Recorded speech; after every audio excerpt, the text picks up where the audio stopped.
సంతోషంగా మనం చప్పట్ల ద్వారా తన ఆహ్వానం పలుకుతాము. తను ఇవాళ ఆ సిలువలో పలికిన 6వ మాట గురించి మనకు తెలియజేయనే ఉంటుండగా మనం శ్రద్ధగా విందాము. దేవుడికి మహిమ కలుగును గాక. Praise Lord. ఆమేన్. Praise Lord. దేవుడికి స్తోత్రము. ఆయన మహిమ కలగాలని చిన్న ప్రార్థన చేసుకొని మనం వాక్యంలోకి ధ్యానించుకుందాం. ప్రేమ కూడా మా పనులకు తండ్రి, మీ పరిశుద్ధ నామమునకు వందనాలు. మా మధ్యకి మీరు వచ్చి మీరు మాతో మాట్లాడిన ప్రభువా, నా మాటలు కాదు ప్రభువా, కేవలము నీ మాటలు మమ్మల్ని బతికిస్తాయి. నీ వాక్యంలో వెలుగుంది ప్రభువా. అవి ప్రతి ఒక్కరు విన్నవారందరూ వెలిగించబడాలని వాక్యం చేత ఉదయకాలంలో నీ సన్నిధిలో మరపిస్తున్నాం తండ్రి.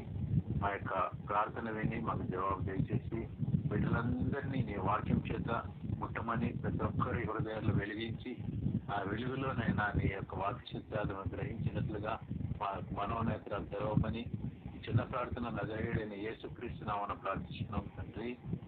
ఆమేన్. ఈరోజు 6వ మాటగా మనము యోహాను సువార్త 19వ అధ్యాయము 30వ వచనము చదువుతున్నామండి. యోహాను సువార్త 19:30. పుచ్చుకొని సమాప్తమైనదని చెప్పి తల వంచి ఆత్మను అప్పగించెను.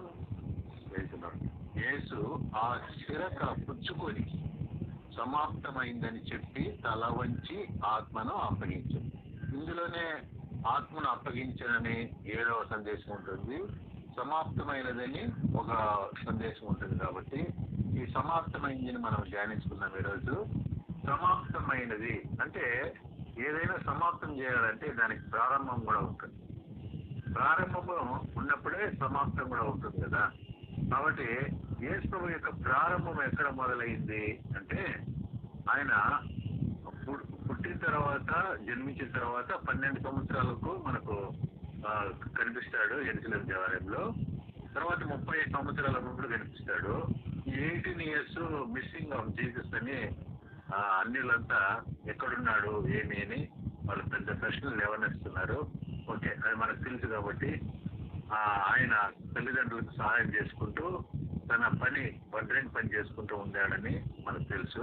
ఓకే, 30 సంవత్సరంలో బాప్టిజం తీసుకున్న తర్వాత తన పని ప్రారంభిస్తాడు. ఆయన బాప్టిజం తీసుకున్న వెంటనే ఆయన పనిలోకి దిగుతాడు. సిలువలో పని ముగిస్తాడు అనమాట. సిలువలో పని ముగిస్తాడు.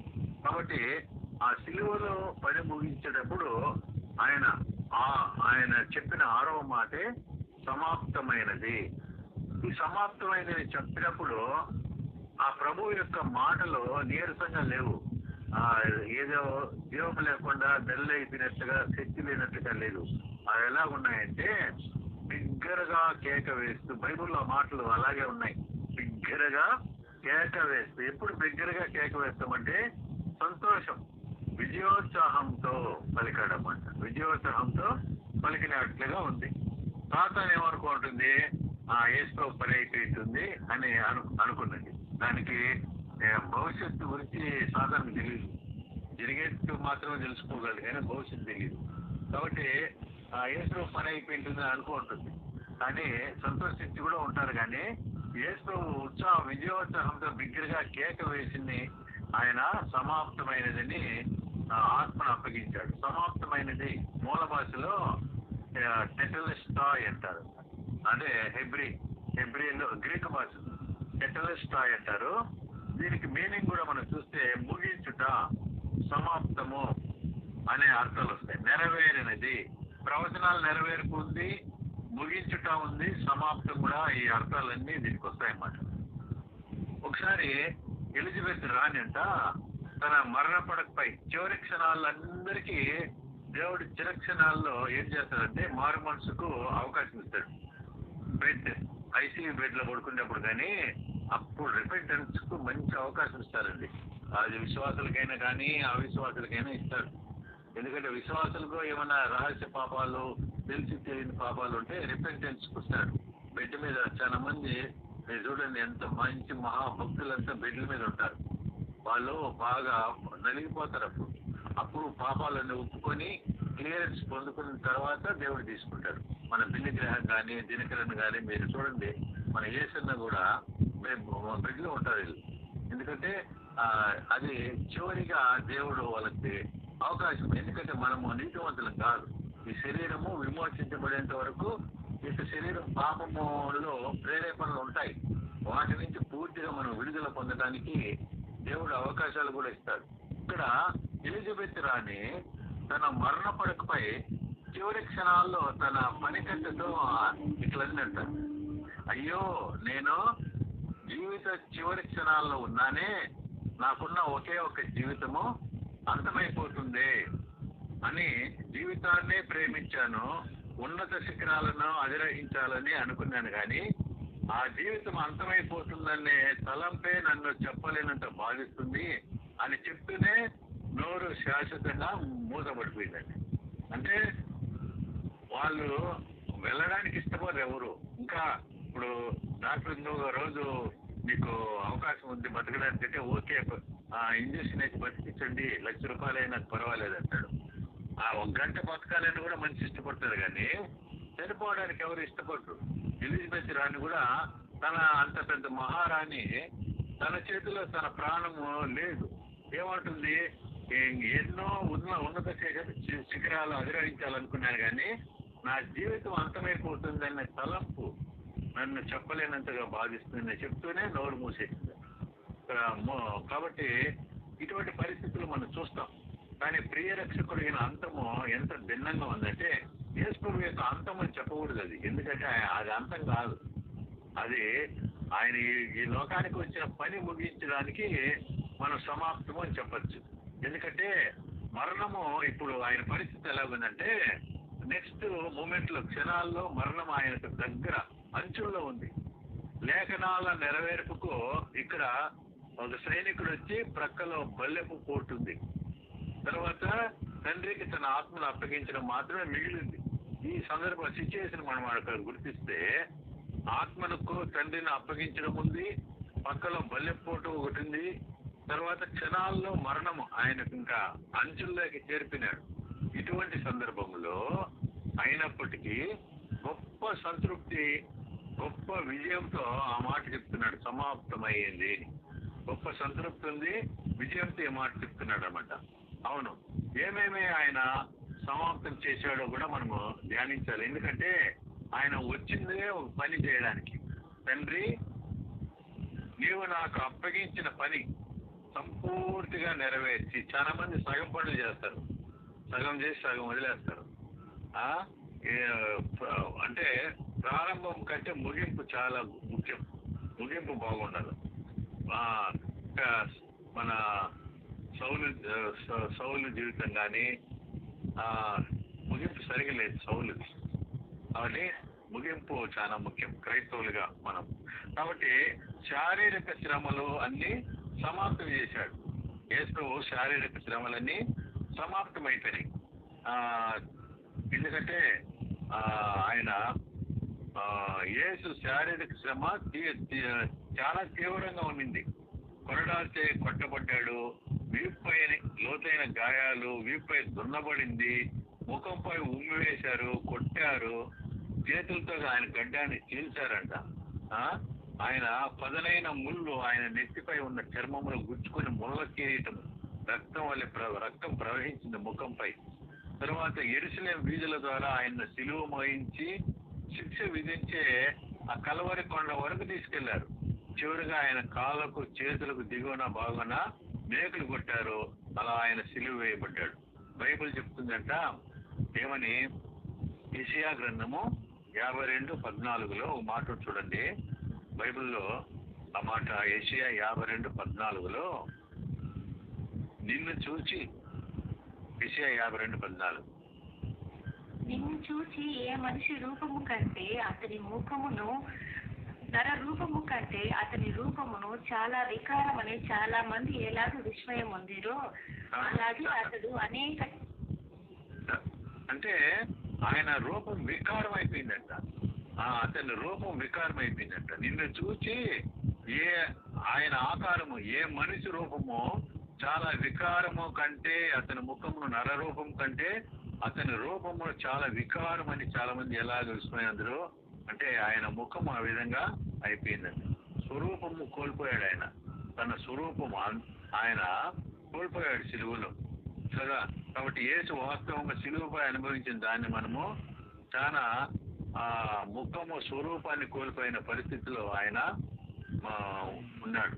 శాపగ్రాహిగా కూడా ఉన్నాడు ఆయన. ఇది మొదటిది. రెండవది చూస్తే చాలా పాయింట్లు ఉన్నాయి, 15 పాయింట్ల వరకు ఉన్నాయి. తండ్రి అప్పగించిన పని సమాప్తి చేశాడు. అంటే ప్రభు అయిన యేసు ఈ లోకానికి రాకమునకు ఆయనకు ఒక పని అప్పగించబడింది. భూమి మీదకి వచ్చేటప్పుడు ఒక పనితో వచ్చాడు యేసు ప్రభు. అంటే ఆయన చావడానికి వచ్చాడు. ఆయన 12 ఏళ్ల వయసు ఉన్నప్పుడే ఆయన మనసంతా తన తండ్రి పని పైనే కేంద్రీకరించింది. అంటే అందుకే కానా వివాహంలో ఏమంటాడు, నా తండ్రి పని మీద ఉన్నానని తెలియదా అని అంటూ తల్లిని చెప్పినట్టుగా చూస్తాం. ఇంకా నా సమయం రాలేదని. సమయం అంతా సిలువ సమయమే, సిలువలో చనిపోయే సమయము. ఇంకా ఆయన ఈ విధంగా అనేక చోట్ల ఇంకా నాకు సమయం రాలేదంటాడు కదా.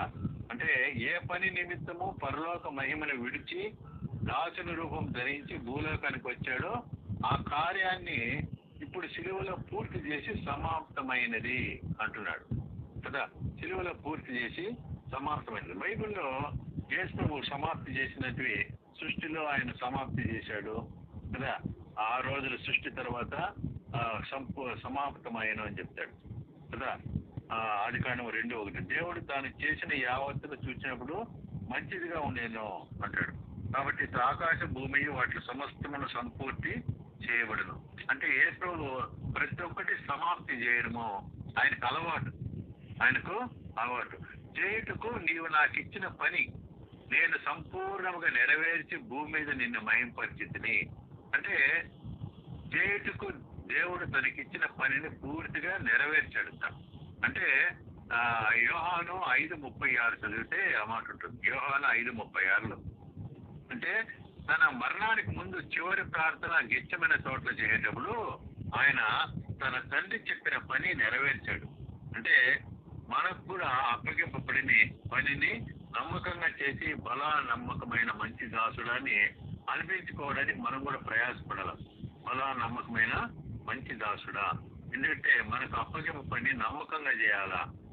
ఇప్పుడు మూడవదిగా ధర్మశాస్త్రం కూడా నెరవేర్చబడింది.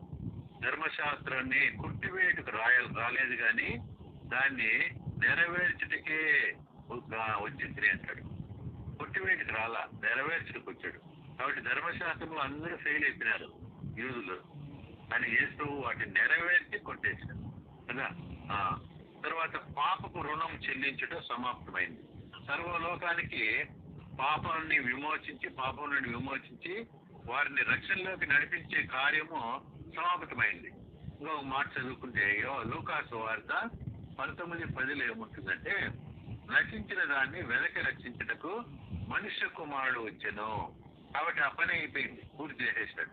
పాపులను రక్షించుటకు క్రీస్తు యేసు ఈ లోకానికి వచ్చెను. ఆ పని పూర్తి చేసేసాడు. అందుకే ఆ యొక్క ఆనందము విజయోత్సాహంతో చెప్తున్నాడు. సాతాను శక్తిని నాశనం చేయడం అంటే సాతాను క్రియలు లయం చేయడానికి వచ్చాడంట. మరి సాతాను ఇంకనూ బంధింపబడలేదు కానీ 1000 ఏళ్ల పరిపాలనలో బంధించబడతాడు. వారి నాశనం అయితే అప్పటికి ప్రకటించబడింది. వాడు నోటి ఊపిరి చేత ఆ అగ్నిగుండంలో వేయబడతాడు. కాబట్టి ఇప్పుడు ఇంకా బంధించబడలేదు కానీ వాడి నాశనాన్ని గురించి ప్రకటన అయితే ప్రకటించబడింది. కాబట్టి సాతాను శక్తి నాశనం చేయడానికి వారి క్రియలు లయం చేయడానికి వచ్చాడు ఇప్పుడు ఆయన.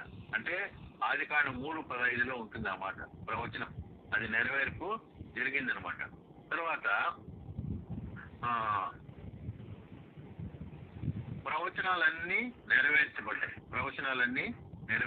ఇవన్నీ నెరవేర్చుటకు యేసు ప్రభు భూమి మీదకి వచ్చాడు అనేది మనము గ్రహించాలి. తర్వాత ఇంకా ముఖ్యంగా యేసు ప్రభువులో ఆయన పని సమాప్తం చేయడం అనేది ఆ శిలువ మీద యేసుక్రీస్తు వారు సమాప్తి చేయడం అనే దాంట్లో ఇట్ ఈస్ ఫినిష్డ్ అంటారు. ఫినిష్డ్ అంటే ఇంకేం మిగలలేదు పని, సమస్తమును కూడా ముగిసిందని, సమాప్తమైనది గ్రహించి తిరకపుచ్చుకొని అది కూడా ముగించబడింది. కాబట్టి ప్రవచనం ముగించబడింది. అంటే ఆయన ప్రయాణం ఎక్కడి నుంచి మొదలైంది అంటే యేసుక్రీస్తు ప్రయాణము పరలోకం నుంచి భూమి మీదకి శరీరుడుగా శరీరాన్ని ధరించుకుని రావడము దావీదు పట్టణమందు బెత్లెహేములో ప్రారంభమైంది, శిలువ మీద ముగించడం జరిగింది. కాబట్టి ఈ యొక్క ప్రయాణం మనం చూడొచ్చు కదా. మనం కూడా ఈ భూమి మీద ప్రయాణమే, పరదేశులము. మనం ప్రయాణంలో ఉన్నాం. ఈ ప్రయాణం ముగించేటప్పుడు మనం కూడా ముగింపు చెప్పి వెళ్ళిపోవాలా కదా. అది సమాప్తికి ముగింపు. మానవ రూపంగా యేసు ప్రభు మానవ రూపిగా వచ్చి తాను చేయాల్సినటువంటి బాధ్యతలన్నీ కూడా నెరవేర్చి ముగించాడు కదా. శరీరము అవతారం ఇక ముగింపులు అంటే శరీరాన్ని ధరించిన పని ముగించేశాడు శిలువలో. అందుకే శరీరం అవతారం ముగింపులకు వచ్చింది. అప్పుడు పలికిన మాటే సమాప్తమైనది. మరి యేసు ప్రభు ఈ లోకానికి ఎందుకోసం వచ్చాడు, ఏం ముగించారు అని మనం చూస్తే మనం చెప్పుకున్నవన్నీ ముగింపులోకి వస్తాయి. ఎన్ని ముగించాడు ఆయన కదా. అవన్నీ చాలా పాయింట్లుగా చాలా చెప్పుకోవాల్సి వస్తుంది. కాబట్టి మనకు అవన్నీ బీదలకు సువార్త ప్రకటించడము, తెరలోనున్న వారిని విడిపించడము, దేవుని రాజ్య సువార్తను ప్రకటించడము, ఇందు నిమిత్తమే నేను పంపబడుతునని అన్నాడు. అది నెరవేరిపోయింది. జీవం కలుగుటకు సమృద్ధి కలుగుటకు నేను వచ్చినని మీతో నిశ్చయంగా చెప్పుచున్నాను. అంటే జీవం చేయడానికి వచ్చాడు, జీవం కొరకు వచ్చాడు ఆయన. అపవాది క్రియలు లయం చేయడానికి వచ్చాడు. తర్వాత ఇంకో మాట కూడా ఉంటుంది. ఏమంటే లోక పాపములను మోసుకొని పోయేటటువంటి గొర్రెపిల్లగా ఆయన వచ్చాడు. ఇప్పుడు లోక పాపమును తీసివేసిన గొర్రెపిల్ల ఆయన తీసేశాడు. ఇంకా మోసే పని లేదు, తీసేసిన గొర్రెపిల్లగా చూస్తాం. నశించిన దాన్ని వెనక్కి రక్షించుటకు మనిషి కుమారుడుగా వచ్చాడు ఆయన. కాబట్టి పాపలను రక్షించుటకు క్రీస్తు యేసు వారు వచ్చాడు. మన పాపాలు తీసివేయడానికి ఆయన ప్రత్యక్షమాయను. చూడండి, పాపాలు తీసివేయడానికి ప్రత్యక్షమైన భూమి మీద పాపాలు తీసివేయడానికి వేరే సోర్స్ లేదు. పుణ్యకార్యాలు, దాన ధర్మాలు, నీళ్ళలో మునగడాలు, తలనీలాలు ఇవ్వడము, నిండు దోపిడీ అంటే నిలువుగా అర్పించుకున్నా ఏమి చేసిన పాపాలు పోవు. యేసు రక్తం ద్వారానే పోతాయి. ఆ సత్యాన్ని తెలియజేయడానికి ఆయన భూమి మీదకి వచ్చి రక్తాన్ని చిందించి పాపములు తీసివేయడానికి ఆయన రక్తము కార్చి శిలువ ప్రోక్షణలో రక్తము చిందించి మన పాపాలను తీసివేయడానికి ఆయన ప్రత్యక్షమయ్యాడంట. కాబట్టి ఆ సత్యాన్ని ఈ ప్రపంచం అంతా గ్రహించాలి కదా.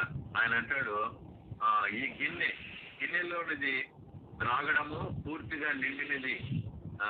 ఆయన గిన్నె నా ఎదుట తొలగించమంటాడు. అయినను నా చిత్తము కాదు, నీ చిత్తమే సిద్ధించిన కాక అంటాడు. అంటే ఆ గిన్నె అనే శ్రమ, ఆ మరణము, ఆ యొక్క వేదన, దాన్ని కూడా ఆయన పూర్తి చేశాడు. తండ్రి ఈ గిన్నె నా యొద్ద నుండి, లూకా 22:43 తండ్రి ఈ గిన్నె నా యొద్ద నుండి తొలగించము, ఆయనను నా చిత్తము కాదు నీ చిత్తమే సిద్ధించిన కాక అంటాడు. కాబట్టి అలా ముగించేటప్పుడు ఆయన బైబిల్ గ్రంథంలో కరెక్ట్ టయానికి చూడండి, కరెక్ట్ టయానికి పరిపూర్ణంగా ఏమి మిగిల్చకుండా పూర్తిగా మిగించబడింది. మొదటి రాత్రుల్లో ఏదైతే పూర్తి చేయాలనుకున్నాడో కరెక్ట్ టయానికి కరెక్ట్ గా పూర్తి చేయబడింది. చూడండి, దీనికి అసలు సిలువలో యేసు చనిపోవడానికి మూల కారణం అన్నాకాయప ద్వారా ఆ రచన జరిగింది. యేసు ప్రభు సిలువలోకి వెళ్ళడం అంటే యేసు ప్రభు ఏ టైంలో సిలువ ఎక్కాలా అంత దేవుని యొక్క ప్రణాళిక. అంటే చాలా సార్లు ట్రై చేస్తారు యూదులంతా ఆయన రాళ్ళతో గుడి చంపాలని. చాలా సార్లు అన్ని సమయాల్లో ఆయన తప్పించబడ్డాడు. ఎందుకంటే ఆ సమయం రావాలా, సిలువలో చనిపోయే సమయం రావాలా, ఆ ప్రణాళిక ప్రకారమే వచ్చాడు. భూమి మీదకి రావడానికి గలతీ పత్రిక 4:4 ఉంటుంది. ఆయన స్త్రీ అందు పుట్టి కాలము పరిపూర్ణమైనప్పుడు ఈ లోకానికి వచ్చాడు. అంటే ఒక కాలం ఉంది, కాలం బట్టి దేవుడు ప్రణాళికలు ఉంటాయి. సిలువకు కూడా ప్రణాళిక ఉంది. ఆ ప్రణాళిక ప్రకారం జరిగినట్టుగా చూస్తాం. అలా ముగించేటప్పుడు మనం ఒకటి చూస్తాం, గట్టిగా బిగ్గరగా కేక వేశాడు ఆయన. క్రై ఆఫ్ విక్టరీ అని చెప్పొచ్చు. Cry of victory. ఎందుకంటే ఆ సంతోషముతో ఆనందముతో బిగ్గరగా కేక. ఓడిన వారైతే భయపడతారు, లేదా సైలెంట్ ఉంటారు. కానీ గెలిచిన వారు మాత్రమే విజయాన్ని ప్రకటిస్తారు. గెలిచినాడు ఆయన, మరణాన్ని గెలిచి, మరణం అంటే తన యొక్క పనిని పూర్తి చేశాడు, ఫినిష్ అనే ప్రపంచానికి ప్రతినిధించేటువంటి విజయము ఇది సమాప్తమైనది అని మనం చూస్తాం. తర్వాత మన ఇప్పుడు యేసు యొక్క పనులైతే ఆయన పూర్తి చేశాడు. మనకు కూడా పనులు ఉన్నాయి, మనం కూడా పూర్తి చేయాలి. ఆ పనులు కూడా మనం ఆలోచిద్దాం. యేసు పనుల్లో ముఖ్యంగా యోహాను సువార్త 4:32 కొన్ని వచనాలు ఉండే టైం ఉంది కాబట్టి రెండు. యోహాను సువార్త 4:32 చదవండి. 4:32.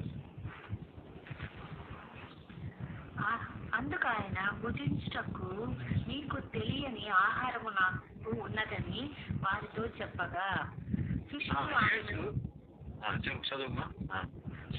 ఆయన భుజించుటకు ఎవడైనా ఏమైనా తెచ్చినేమో అని ఒకరితో ఒకరు చెప్పుకొనిది. యేసు సమరయ స్త్రీతో మాట్లాడిన సందర్భంలో భుజించుటకు నాకు వేరొక ఆహారం ఉన్నది. ఆయన వచ్చిన పని ఇక్కడ కనిపిస్తుంది మనకు. యేసు శిష్యులకు అర్థం కాని ప్రత్యేకమైన ఆహారం గురించి ఇక్కడ మాట్లాడుతున్నారు. ఆయన సాధారణంగా తినే ఆహారం గురించి మాట్లాడడం లేదు, కానీ ఆయన తండ్రి చిత్తము నెరవేర్చడము, ఆయన పని చేయడం గురించి మాట్లాడుతున్నాడు. చూడండి, నాకు వేరొక ఆహారం. ఏంటి ఆహారం అంటే ఆత్మల కొరకు. ఒక ఆత్మ నశించిపోవడం ఇష్టం లేదు కాబట్టి సమరయ స్త్రీ అనే ఆత్మ కొరకు ఆయన ఇక్కడొచ్చి అది ఆయనకు నిజమైన ఆహారం వలె సంతృప్తినిచ్చింది. సింపుల్ గా చెప్పాలంటే యేసుకి దేవుని పని చేయడం వల్ల కలిగే ఆనందము, సంతృప్తి శిష్యులకు అర్థం కాల. వాళ్ళను కూడా భోజనం చేస్తే సంతృప్తి ఉంటుందని, కానీ యేసుకు అవి సంతృప్తి కాదు. ఆయనకు వేరే ఆహారం ఉంది. దేవుని చిత్తాన్ని నెరవేర్చడం ద్వారా ఆయన పొందే ఆత్మీయ పోషణ గురించి ఆయన చెప్తున్నాడు. భౌతిక ఆహారం కంటే దేవుని పని చేయడము ఆయనకు చాలా ముఖ్యం. అది ఆయన దీని ద్వారా తెలుస్తుంది. కాబట్టి ఆయన పని ఆయనకు బలాన్ని ఇస్తుంది, పోషిస్తుంది అనేది గ్రహించాల.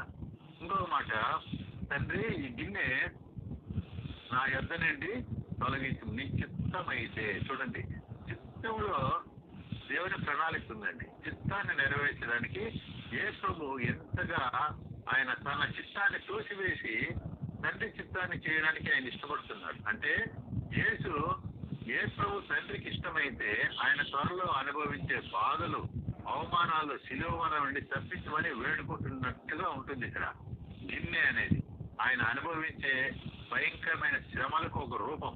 ఇంకా చూస్తే తండ్రి నుంచి విడిపోవడం అనేది కూడా మనకు కనిపిస్తుంది. అయితే వెంటనే యేసు అంటాడు, తన కోరిక కంటే దేవుని చిత్తానికి ప్రాధాన్యత ఇస్తున్నాడు. అయినను, ఆ మాట చూడాలి, అయినను నా ఇష్టం కాదు నీ చిత్తమే సిద్ధించిన గాక. దీని అర్థం ఏమంటే సొంత కోరికలు ఉన్నప్పటికీ దేవుని ప్రణాళిక నెరవేరడానికి ఆయనే సిద్ధంగా ఉన్నాడు.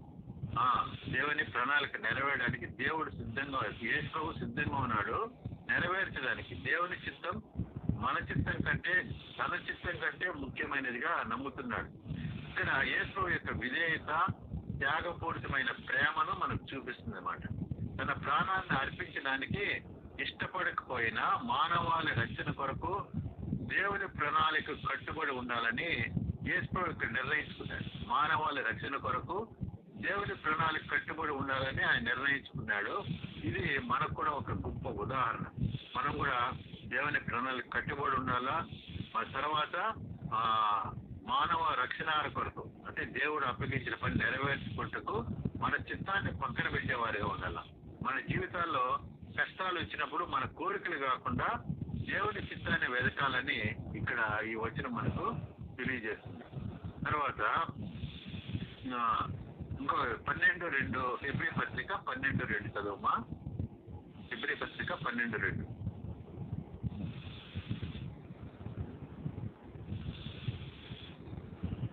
మనము కూడా ప్రతి వారమును సులువుగా చిక్కులబెట్టి పాపమును విడిచిపెట్టి విశ్వాసమునకు కట్టయు దాన్ని కొనసాగించు వారినైన యేసు వైపు చూచుచు మన ఎదుట ఉంచబడిన పందెములు ఓపికతో పరిగెత్తుదము. ఆయన తన ఎదుట ఉంచబడిన ఆనందము కొరకై అవమానమును నిర్లక్ష్య పెట్టి సిలువను సహించి దేవుని సింహాసనం యొక్క కుడి పార్శ్వమున ఆసీనుడై ఉన్నాడు. యేసు ప్రభు ముందున్న ఆనందం కొరకై. ఏంటి ఆనందము? చూడండి, ఆనందం కొరకై సిలువను సహించి.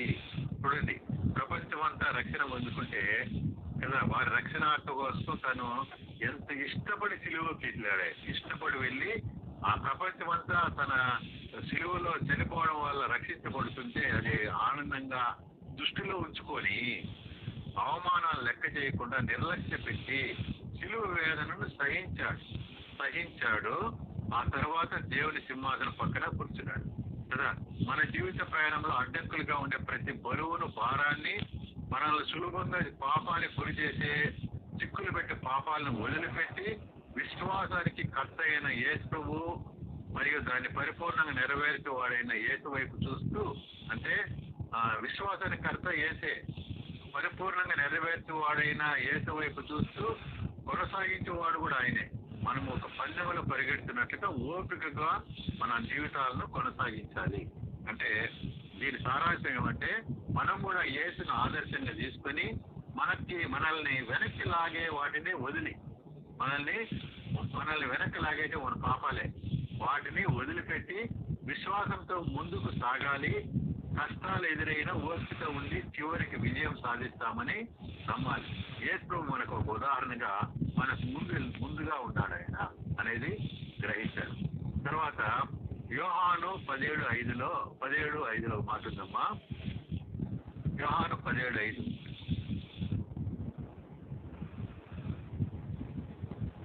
చేయుటకు నీవు నాకిచ్చిన పని నేను తండ్రి లోకము పుట్టక మునుపు నీ యొద్ద నాకు ఏ మహిమ ఉండెనో ఆ మహిమతో నన్ను ఇప్పుడు నీ యొద్ద మహిమపరచుము. ఓకే, ఇక్కడ చేయుటకు నీవు నాకు ఇచ్చిన పని సంపూర్ణంగా నెరవేర్చి భూమి మీద నిన్ను మహిమపరిచితిని అనే వాక్యము యేసుక్రీస్తు తండ్రి అయిన దేవునితో మాట్లాడుతున్నమాట. అంటే నిన్ను మహిమపరిచాను భూమి మీద, సిలువలో నువ్వు నాకు అప్పగించిన పని నెరవేర్చడం ద్వారా నీకు మహిమ వచ్చింది, సంపూర్ణంగా నెరవేర్చాను. కాబట్టి యేసుక్రీస్తు ఈ లోకానికి వచ్చినప్పుడు దేవుడు ఆయనకు ఒక ప్రత్యేకమైన పని అప్పగించాడు. ఆ పని మానవుల పాపాలను క్షమించడానికి తన ప్రాణాలను అర్పించడం అనే పని అప్పగిస్తే, దేవుని ప్రేమను, దయను ప్రపంచానికి తెలియజేయడం కూడా ఒక పని. దేవుని ప్రేమను తెలియజేశాడు, ఆ తర్వాత దేవుని దయను తెలియజేశాడు. మానవుల పాపాలను క్షమించడానికి ప్రాణాలను అర్పించడం కూడా, ఈ పనిని తండ్రి అయిన దేవుడు యేసుప్రభువుకు అప్పగించాడు. ఈ లోకానికి వచ్చేటప్పుడు యేసుక్రీస్తు ఆ పనిని సంపూర్ణంగా నెరవేర్చి, ఎటువంటి లోపం లేకుండా, చూడండి, లోపం లేకుండా పూర్తిగా నెరవేర్చి తన జీవితం ద్వారా, తన బోధనల ద్వారా, ముఖ్యంగా సిలువపై మరణించిన ద్వారా దేవుని చిత్తాన్ని నెరవేర్చాడు.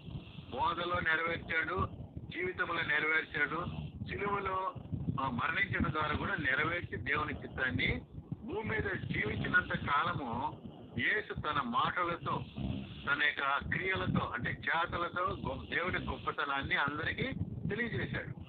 ఆ విధంగా దేవునికి మహిమ తెచ్చాడు. కాబట్టి ఆయన చేసిన త్యాగం వల్ల దేవుని పేరు ప్రతి ఒక్కరి హృదయంలో నిలిచిపోయేలా చేశాడు. దేవుని మీద అభిమానం, ప్రేమ అందరికీ. కాబట్టి ఈ వాక్యము యేసుక్రీస్తు చేసిన పరిపూర్ణమైన పనిని, ఆయన దేవుని పట్ల చూపిన విధేయతను తెలియజేస్తుంది. ఆయన దేవుని ఆజ్ఞను శిరసా వహించి లోకానికి వెలుగునిచ్చాడు. కాబట్టి నేను ఏ మహిమనైతే అక్కడ నీ వద్ద ఉండిందో తిరిగి ఆ మహిమను నాకు ఇవ్వమని అడుగుతున్నట్లుగా ఈ వాక్యాన్ని మనం చూద్దాం. కాబట్టి ఇప్పుడు ఈ పని నెరవేర్చినందుకు ఏం జరిగింది? ఫిలిప్పీ 2:11 చదువుమా. ఫిలిప్పీ 2:11.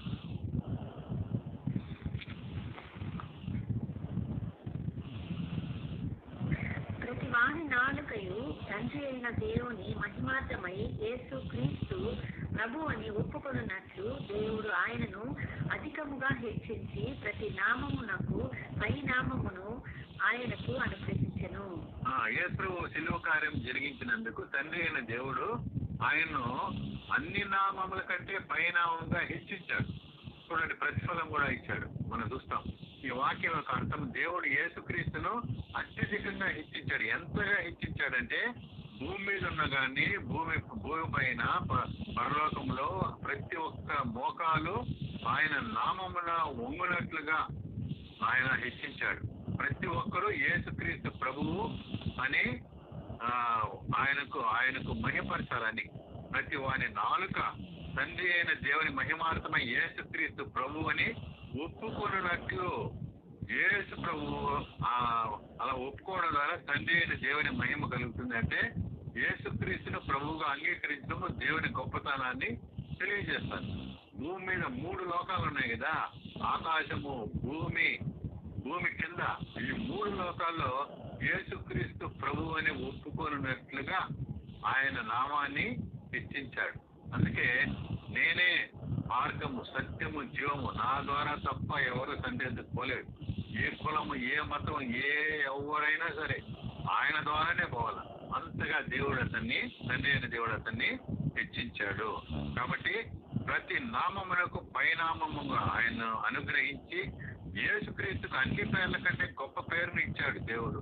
ఆయన అధికారాన్ని, శక్తిని, ప్రాముఖ్యతను యేసుక్రీస్తు యొక్క పేరు అన్నిటి పేర్ల కంటే అత్యున్నతమైన నామంగా మార్చేశాడు ప్రభువు. కాబట్టి ఇప్పుడు యేసుక్రీస్తే దిక్కు. యూదులకైనా, క్రైస్తవులకైనా, అన్యులకైనా యేసే దిక్కు. ఆయన నామాన్ని, ఆయన ప్రభువు ఒప్పుకోకపోతే మనం పరలోకానికే పోలేం. కాబట్టి అంతగా దేవుడు, తండ్రి అయిన దేవుడు ఆయన్ను శిక్షించాడు. కాబట్టి ఇవన్నీ మనము సత్యాలు గ్రహిస్తున్నాం. ఇంకో మాట, కొలస్సీ 2:17 చదవమ్మా. కొలస్సీ 2:17.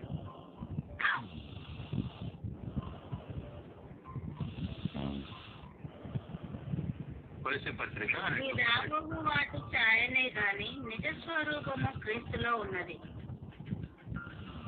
ఇంకా ఆయన ప్రధానులను, అధికారులను నిరాయుధులుగా చేసి 16-17 సిలువ చేత జయోత్సవముతో వారిని పట్టి తెచ్చి బాహాటముగా వేడుకకు కనపరిచెను. ఈ మాట చూడండి, సిలువ చేత జయోత్సవముతో వారిని పెట్టి తెచ్చి బాహాటంగా వేడుకకు కనపరిచిన. ఈ మాట చాలా ముఖ్యమండి. ఇంతకుముందు పాపంలో మనం చనిపోయిన వారమై ఉండినప్పుడు దేవుడు క్రీస్తుతో మనల్ని తిరిగి బ్రతికించాడు. ఆయన ప్రధానులను, అధికారులను నిరాయుధులను చేసి, ఎవరు ప్రధానులు, అధికారులు? సాతాను యొక్క సమూహం. ప్రధానులను నిరాయుధులుగా చేసి దుష్ట శక్తులను, లోకాధికారులను ఓడించినని అర్థం తెలుసుకుంటారు. వారు మనల్ని బంధించి నియంత్రించాలని చూసిన శిలువ ద్వారా వారి శక్తిని దేవుడు తీసేశాడు.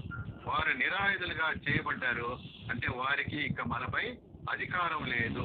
అదే మాట అర్థం. శిలువ చేత జయోత్సవముతో వారిని పట్టి తెచ్చి బాహాటంగా వేడుకకు కనబరిచెను.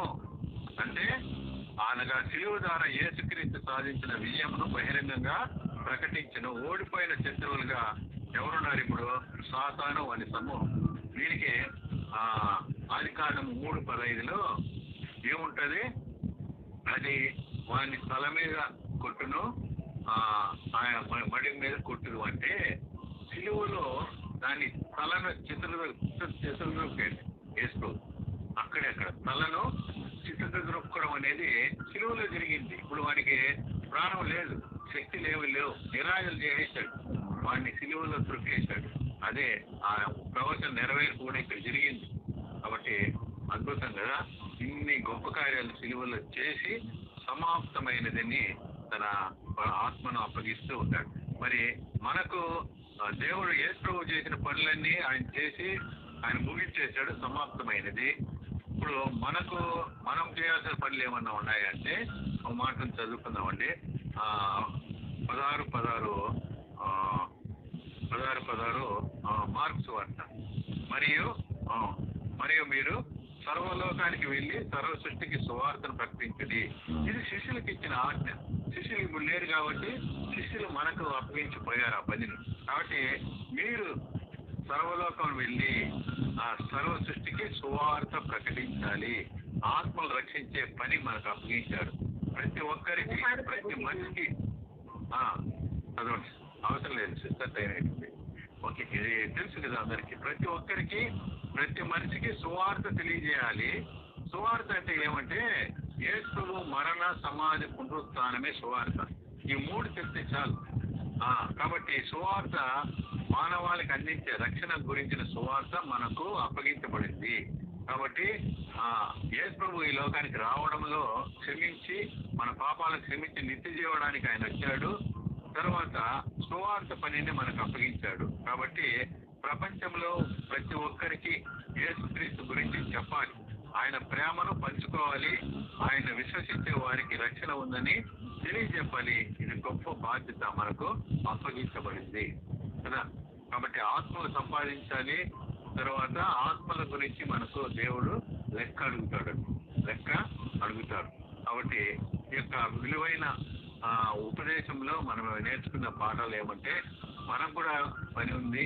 ఆ పనిని కూడా మనం నెరవేర్చి మన ఆత్మలకు కూడా తండ్రి అయిన దేవునికి అప్పగించాలి. అంటే ఆత్మలకు తండ్రి ఆయనే కాబట్టి అప్పగించేటట్లుగా మన పనిని సంపూర్తిగా నెరవేర్చి అలా నమ్మకమైన మంచి దాసుడని మనం మెప్పు పొందుకున్నట్లుగా మన జీవితాల్లో ఆయన కొరకు మనం జీవించి ఆయన పనిని మనం నెరవేర్చి మన దేవుని ద్వారా మనం మెప్పు పొందుకోవాలని కోరుకుంటే ఈ చిన్న వాటిని దేవుడు మన వైపులో జీవించిన కాక ఆమె బ్రదర్ చక్కటి వాక్య సందేశాన్ని మాకు అందించారు. అందుని బట్టి మీకు కృతజ్ఞతలు. దేవాది దేవునికి మహిమ కలుగును గాక. దేవుడు సిలువలో పలికిన 6వ మాటను గురించి పాస్టర్ గారు ఎంత చక్కగానే మనకు వివరించారు. మనము విన్న వాక్యాన్ని బట్టి మనలో నీరు కట్టి ఫలించులాగానే ఎవరైనా ఒకరు ప్రార్థన చేయండి. అలాగే పెద్దగారి పరిచర్య కుటుంబం దేవుడు ఆశీర్వదించాలని కూడా ప్రార్థించాలి. మన మధ్యలో ఉన్న తామసయ్య గారు మీకు వీలుంటే ప్రార్థన చేయండి అయ్యా. కృపా సత్యం కూడా నాకు దేవ మీకు తండ్రి తండ్రి చిత్తాన్ని పూర్తి చేసినైనా బాబా ఏమైతే మీరు సెలవిచ్చినారో తండ్రి ప్రభా సేవాంశం 17 ప్రకారమైన సంపూర్తి చేసినానైనా ప్రభా. అదేవిధంగా మాకు ఏర్పరచబడిన కర్తవ్యం ఏంటంటే ప్రభా మేము ఆ కార్యం చేయాలి తండ్రి. ఏమైతే ఇప్పుడు 3.5 సంవత్సరంలో మీరు మాదిరికరమైన జీవితాన్ని మాకు చూపించినారో అలాంటి జీవితాన్ని మేము కలిగిన వారు కానీ తండ్రి. చెప్పడం మాత్రం కాదు కానీ క్రియలలో ప్రభా తండ్రి ప్రభా మేము చేయడం కృప చూపించిందండి. ఈరోజు అన్నిలకు కారణమైన క్రైస్తవులకే సువార్త తండ్రి ప్రభా. వారు ఏదో నశించిపోతున్నారని కాదు కానీ ఇస్రాయేల్ ప్రభా నశించిన ఇస్రాయేల్ కొరకే నేను వచ్చానని చెప్పినట్టుగా తండ్రి క్రైస్తవులకే సువార్త తండ్రి ఈరోజు నేను ప్రభా సరైన బోధలు లేక తప్పిపోతున్నారు తండ్రి. దుర్బోధలు చేస్తున్నాయి, అబద్ధ బోధకులు వచ్చేస్తున్నారు, అబద్ధ బాపులు వస్తున్నారైనా తండ్రి. క్రైస్తవులను మొత్తం వారే మారాలి తండ్రి ప్రభా అన్నారు మరుగుపరిచి ప్రభా సమాప్తమైనదని చెప్పి మాట ద్వారా నా తండ్రి అనేక కార్యాలు ప్రభా ఈ లోకంలో మీరు ఏమైతే చేశారో వాటిని ప్రభా వివరించడం జరిగింది ప్రభా. అన్నను ఇంకా గొప్పగా వాడుకొని ప్రభా అన్న కుటుంబాన్ని అన్న పరిచయను ఆయన ప్రభా వెళ్ళు ప్రతి స్థలంలో మీ యొక్క కాపుదల సంరక్షణ ఇంకా అనేక మర్మాల ద్వారా అనేక ఘోరమైన సంగతులను ప్రభా బయలుపరచు నిబిడకు ఆత్మజ్ఞానం దయచేయండి. నిన్న వాక్యము ఫలింపచేసిందైనా నిన్న ప్రతి ఒక్కరు ప్రభా హృదయాల్లో దాచుకుని ప్రభా ఈ 40 రోజులే కాదనైనా అనుద్యమం ప్రభా ఈ వాక్యాల మీద ధ్యానించేవారుగా చూపించుకొని నజరేయుడైన క్రీస్తు ప్రభునామములో బతిమాలుడు తండ్రి ఆమేన్. థ్యాంక్ యూ పాస్టర్ గారు. ప్రార్థన చేసిన రామశయ్య గారికి దేవుడి నామములో వందనాలు. అలాగే సాగరయ్య గారు ఆశీర్వాదాలు తీసుకుందామండి. తండ్రి యొక్క ప్రేమ, యేసుక్రీస్తు యొక్క కృప, పరిశుద్ధ ఆత్మ యొక్క అన్యాన సహవాసం గ్రూపులో ఉన్న వారందరికీ, వారి కుటుంబాలకు, వారి పిల్లలకు, వారు రాకపోకలేండు ఇప్పుడు ఎల్లప్పుడూ సదాకాలం తోడేయండి కాపాడును గాక. ఆమేన్.